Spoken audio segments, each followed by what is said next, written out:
aussi, en même temps, nous nous excusons pour ce petit retard lié à un incident qui est arrivé. Quand même, on vous dit merci.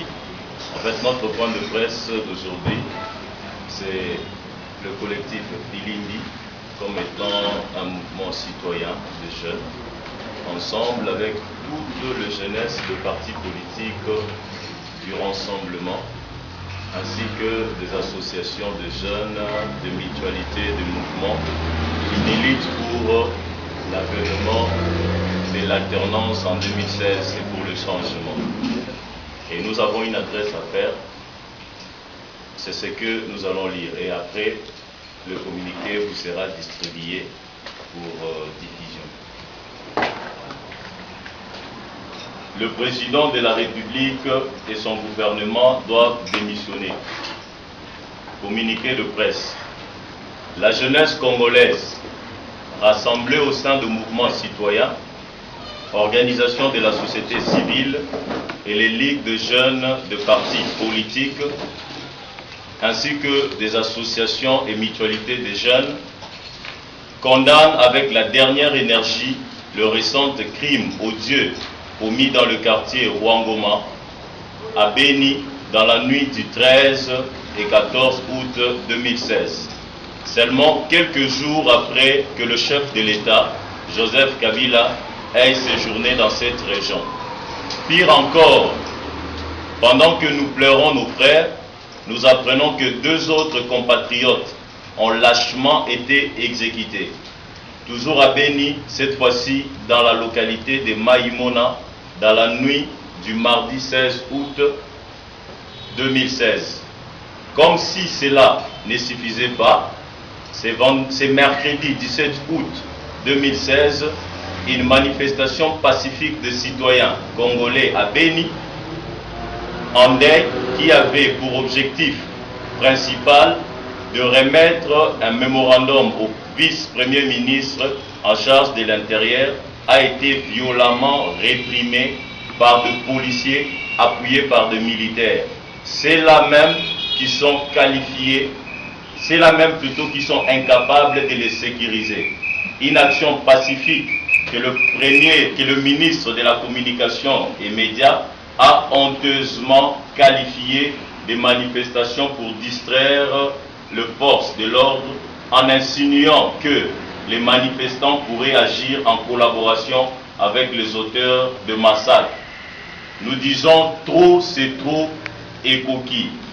Nous tenons à rassurer nos frères d'un soutien total afin que ces massacres ignobles qu'ont coûté la vie à des centaines de compatriotes civils, les massacres doivent cesser et que le coupable, quel qu'il soit sévèrement sanctionné. Par ailleurs, nous notons avec colère que l'actuel pouvoir, incarné par le président Kabila, garant constitutionnel de la sécurité des citoyens et de l'intégrité du territoire, et son gouvernement viennent une fois de plus de démontrer son incapacité criante à sécuriser les citoyens du fait que la complicité de plus en irréfutable de certains hauts responsables politiques ainsi qu'au sein des services de défense et de sécurité.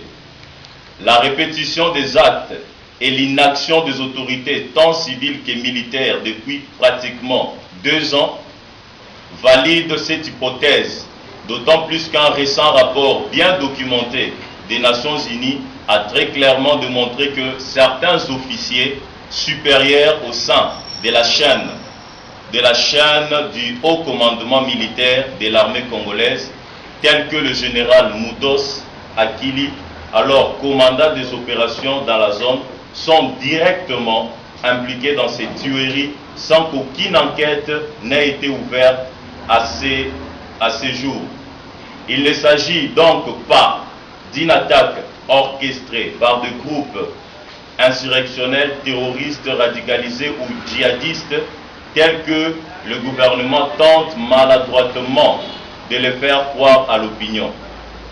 Toutes ces atrocités ont pour seul objectif de créer une atmosphère de chaos afin de maintenir l'actuel président au pouvoir au-delà de son mandat en totale violation de la Constitution. Monsieur le Président, nous ne vous permettrons pas de proclamer un état d'urgence.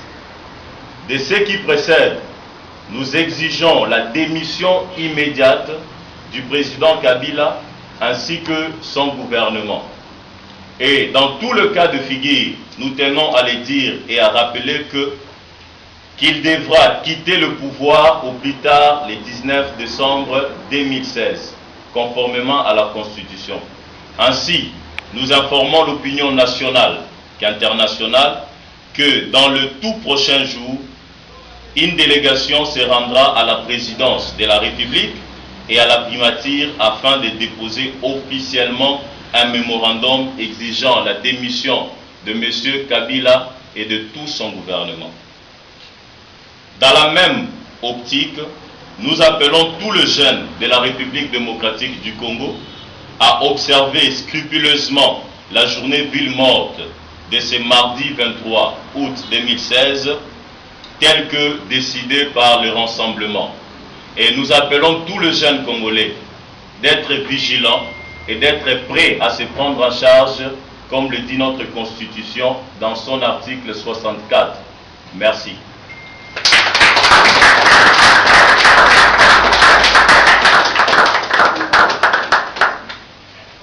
Il y a des signateurs, la liste vous sera remise bientôt de tous les signateurs, Philippe, Idepes, Sankol, Lessidé, Fonis.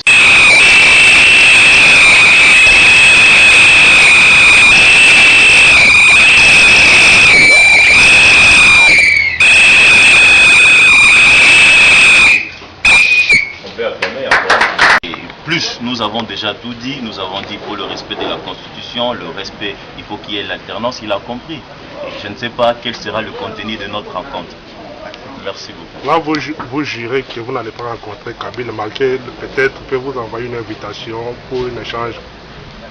Filimbi, c'est un mouvement citoyen. Rencontrer Kabila ou pas, ça nous importe peu.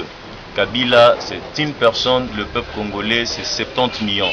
Il faut d'abord voir ce qui est important pour le Congolais au lieu de se voir et de se rencontrer. On se sentira mieux avec la population, rencontrer les jeunes, rencontrer la population, que de rencontrer Kabila pour parler de quoi?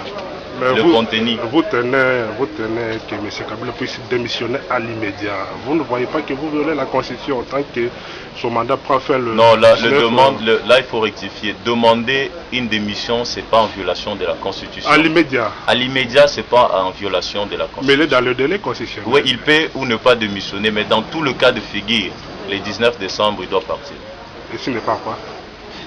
Le peuple va se prendre en charge.